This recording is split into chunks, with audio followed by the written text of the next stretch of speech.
Alright, let's watch this one then. Let's watch this one then, shall we? From Bionic Factory 1. Arknights Aura Farmers. I'm trying to learn as much as possible about the universe, so let's get into it. I'll drop them a preemptive like as well. Let's see what the video's saying. Aura farming. Let's go. The act of constantly trying to look cool or badass. To build aura, as the kids would say. In other words, yes, Piccolo, we see the fit. Aura farming isn't about whether you are Piccolo does have like the top tier, S tier aura though, right? Definitely. actually cool or strong. It's a way of life. To make sure everyone knows you got that shit on. Yes, this is entirely inspired by the fact that I saw that one Jesus aura farming post on Twitter. And so today, in Bionic Slop, we are going to take a look at some of the aura farmers of Arknights. Okay. Now, not every character can be a true aura farming goat. If you are supposedly cool but your aura can't generate any CGs, you're an aura farming fraud. And as this video is mostly just for fun, you should assume that this isn't going to be a complete list. I'm telling you, man, this penguin geezer looks like he's got the aura though, right? You know? A dripped out penguin. I'm here for it, man. Dude has to have the aura, right? So, if you have anyone else who you believe is an aura farmer, it's up to you to give reasons for that in the comments down below. With all that out of the way, let's just hop straight into the aura farmers. What, the penguin's name? Emperor. That's perfect. That's perfect. And we are going to hop into two strong contenders right at the start. Lugal Sorgas and Karandu Kagan. With a CG given to us in the fourth ending of IS4, the only time these two characters would appear on screen, they had to lock in so that their aura forming status would be legendary. These dudes do look their badass, epic so stare they down, do. trapped within an ever-repeating reality, has been immortalized for all of us to gaze upon. You see the penguin geezer in this list? The penguin has so much aura, he has an entire theme song for himself. Let's go. Such incredible Deserved. aura. I don't even know. I've just saw a picture, and I know it's deserved already. Battling against each other and demons for all eternity, and still possessing incredible aura is fantastic work for any aura farmer. Even the descendants of Lugal Sorgas have incredible aura. Zubar an might have only Egyptian made kitty. an appearance in one single event, but he used that Is this like a freaking tennis racket abacus? What the hell is this? limited time to aura form at an incredible pace. Not only did he survive fighting eldritch demons, but after that he became a mummy to fulfill a promise to his father. And That's pretty badass, to be centuries fair. after, Zubar became an exhibit in a museum where Pepe would revive this mummy. Bro was awakened, and following traumatizing a little cat, he immediately almost executes Narantuya. Regaining consciousness and immediately trying to catch a body to protect a random cat girl is crazy work. And of course, he wasn't done yet. Later in the event, after Got some regaining cool all of his artwork. memories, he decides the whole city gotta go. Which leads us to his greatest aura farming moment, forgiving Sam. Hey, Kathy, you know what? She got ill, man. She had a terrible migraine. She come home from work, and while we was eating our tea, she got slapped with a huge migraine. So we're going to chill, do something tonight now. And Reckoner. Thank you for asking, Like, though. there was no reason to hit this At the head. post just to say, yeah, bro, we good now. Bro couldn't even die normally. Literally melting into gold. No body left, but making sure everyone knows That's flashy. he kept that bling on him Yeah. at all times. The mummies of That's Sorgan flashy. aren't our Okay. only aura forming super Okay. soldiers. It's practically a requirement for super soldiers to be proficient in the art of aura forming. The Silverlands Pegasi haven't had many appearances, but the pull-up game is crazy. Like, imagine it being a literal crime to enter the capital city. So you engineer a situation that makes it completely legal to pull up like this, just to help the Null family. They even are able to put the Armorless Union in their place, simply by pulling up with a few members. Shit talking straight to Platinum's face, cause they know she ain't built like them, is perfect. It is aura forming to a T. But Victoria refuses to be outdone by Casimiras. The Steam What are these? What are these? These almost look like, from what I could, they almost kind of look like fantasy versions of like freaking Space Marines. These look fucking awesome. Knights of Victoria are literally built to generate aura. Steam Knights. Technically they generate steam, but you get what I mean. Like, it's They look impossible to badass. not look imposing in a tank sword of metal.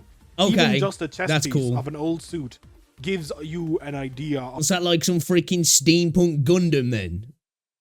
Damn, that is dope. the presence this group brings to the battlefield. Take a look at a CG of a Steam Knight and you'll see that the aura drips from every inch of their frame. Even when buried alive for years in front of Arknights' Excalibur, the first thing the last Steam Knight did was get to catching bodies. Dreadnoughts, yeah, kind of a little bit. Where are these guys from? Where are these guys? Where are they from? Dreadnoughts are dark things in. Just saying that though, pretty much everything's dark in Warhammer 40k, isn't it? Really. After the carnage that Siege barely escaped from with her life, during the final battle against the Sorkars, Victoria. the Steam Knight Yes, crashed let's into the go. battlefield Rep like a in. madman. Rep in. He had to make sure the Sorkars knew it wasn't sweet out here in Victoria. While not done entirely by himself, the last Steam Knight made sure to aura form for long enough for Siege to put not Excalibur to use. Then he of course hit the Tuxedo Mask and dipped when his work was done.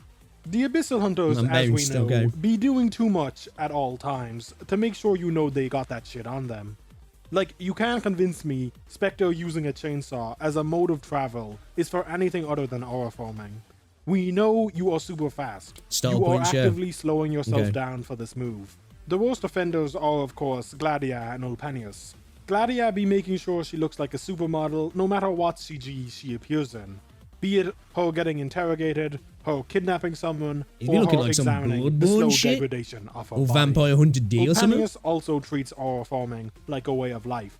Bro actually always gotta be mysterious, like he has an allergy to healthy communication. Like, you and Gladia do not need to be hitting the JoJo poses like this, just to tell her that you do not trust Aija. Like, it is never that serious, bro. Just tell her what's wrong. But for an aura former like Ulpanius, it is illegal for him to ever be straightforward. The final group of aura forming. To be fair, you know, to pull off what is it, a tricord hat, you gotta have order, ain't you? Really, you know, to make that drip work, it's gotta be there. Super soldiers that we're going to talk about today are the Emperor's Blades. The Emperor's Blades always be doing too much when they pull up. Like, imagine you just a small group of infected trying to make a living in the tundra, and you wake up one morning to see this outside your tent. Like, bruh, you are a literal super soldier. You don't need to be pulling up on the homeless like this.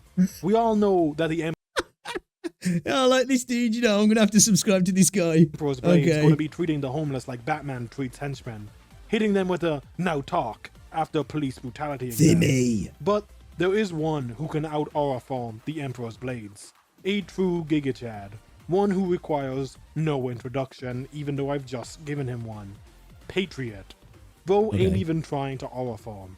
Him pulling up simply passively generates it for him. Like, how can you be aura forming while making Super Bro? Not to mention, just look at his death CG. This shit goes hard for no reason. His aura forming is so good, he even be giving it out after his death. From an out-of-universe perspective, him pulling up to save Tallulah from the Emperor's Blades literally happens after he's already dead.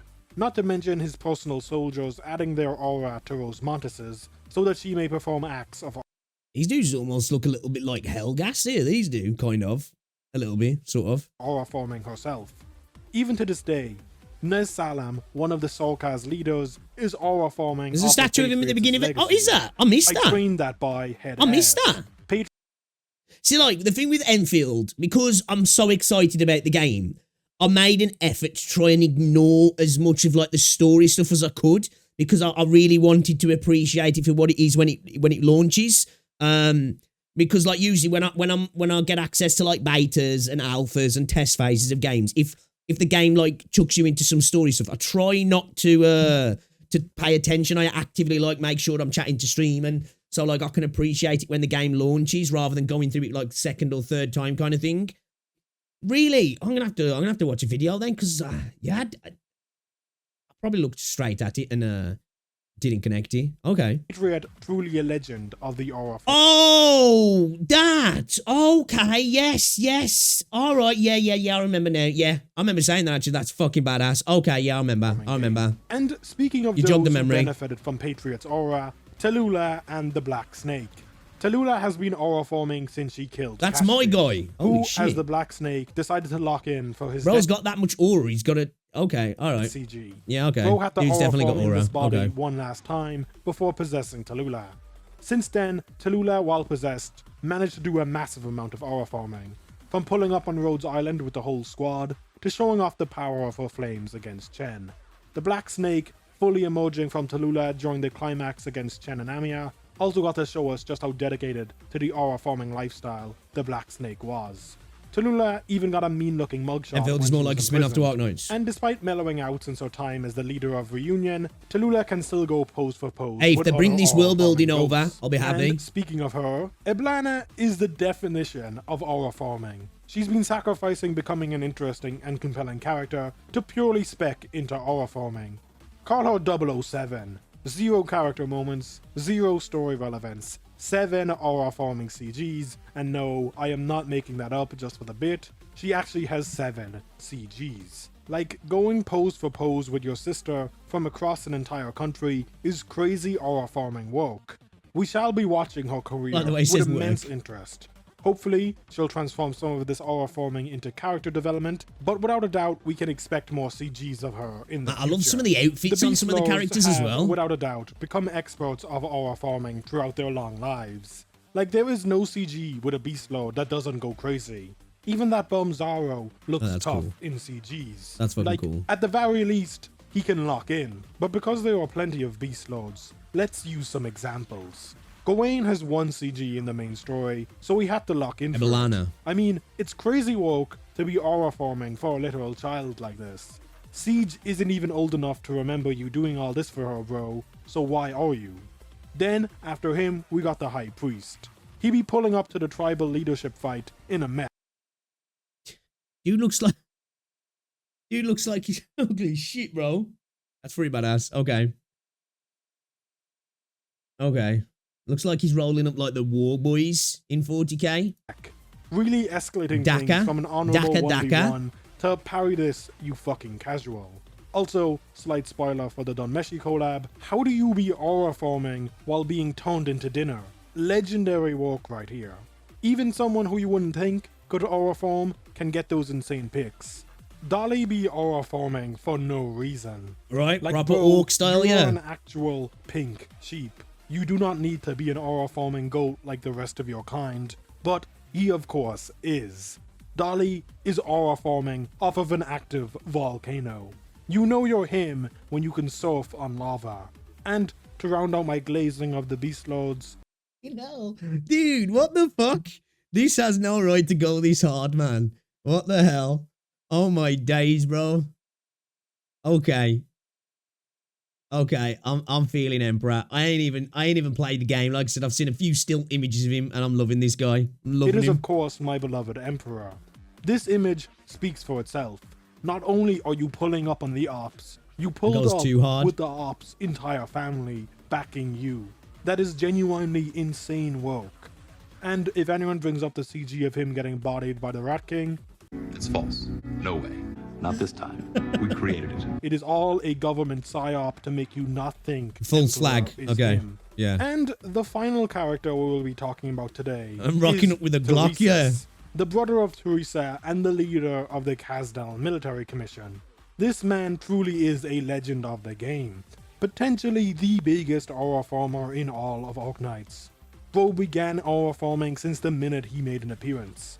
From lifting the Sarkaz crown with his sister to standing as the leader of the Sarkaz Royal Court. Bro understood the assignment was to lock in for every single shot and has been acing the class ever since. Man, like, we've got to go through the story. Like, even if we don't have the time to get through the story in the game, man, we've got to experience this story, because this sounds all fucking seriously cool in my opinion. He even pulled up in chapter 11 to take down the old hag to ensure she couldn't yap for a while. This is genuinely crazy stuff. It's why chapter 12 has less dialogue than chapter 11. Bro saved us from listening to the Calcid yap session. Insane aura forming both in and out of universe. What I'm saying is, if that any single character influenced the creation of this video, aside from that aforementioned Bible aura forming tweet, it's Teresis. Specifically, the CG that was used as the thumbnail for this video. Like, the aura forming on display here is genuinely biblical. This is literally right after he successfully organized the assassination of his twin sister. Damn. Aura forming off of your own... man, like, I said this when we played Enfield. you know, like Wuthering Waves was originally, you know, and don't get me wrong, I'm a fan of Wuthering Waves. Was supposed to be this more gritty, darker sort of universe, and there is like, you know, it gets alluded to here and there, but like obviously it was rewritten from CBT1 because China wasn't too happy with it. As soon as we started playing Enfield, I said that to people when we were streaming. I was like, man, is Enfield going to be the more gritty game here? Like, are we getting a more gritty version of what we were supposed to get in Wua now? Own sister's death is genuinely the craziest thing that anyone featured in this video has done. Even surfing on lava does not come close. So, what was the point of this video? Nothing. There is no point. I have just spoken to you in brain rot for the last 11 minutes. I would not be surprised if nobody makes it through my brain rot induced rant. If I was here for the whole thing, bro. I ain't even played the game and I was here for the whole thing. Video, however, it would be that if you wish to embody the aura forming lifestyle, then you should be a Sorkaz. I want to full see. Yeah, I've been saying this. You know, at some point in Wuthering Waves, I want us to actually, in real time, be in a lament. You know, I know we got a little bit in 1.3 of what happened. Kind of, we saw little bits. I want to see it happen. I want to see the sky tear asunder, you know, a city rended to the ground. I want to see Tacit attacking, you know, I want to see all going down. I want to see that. Like, when we went through the whole story with Camellia and we kept having references to what happened at the village, let me see it, man. You know, I want to see some of that, I do. There are quite a few of them that could have made this list, but I've had my fun and I don't want to glaze the Sanguine Oak. So I am going to cut this one here. Y'all be good people, and I will talk to you in the next one. That was a good video, that was. You know what? I'm going to subscribe to this dude. That was a good video. Share to ever let me know about that one. Hey, yo, I'm gotta say it though, man. Emperor, I don't know anything about any of the characters, but for me, Emperor's gotta be the number one, man. You know? Rolling up with a pack of wolves on your back, Glock in hand, dressed the way he was dressing. You know? I think that's got to be the the biggest aura right there for me. It's got to be. What's going on, Chocolate? Shit, my PTSD.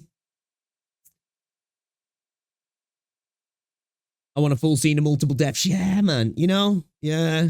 Watch the concept trailer. Where am I looking at? Yeah, what am I looking at specifically? Watch the PV trailers, aka great PVs, and personally like the Lone trailer. So, hold up a second here. Where are we? I was on Yostars.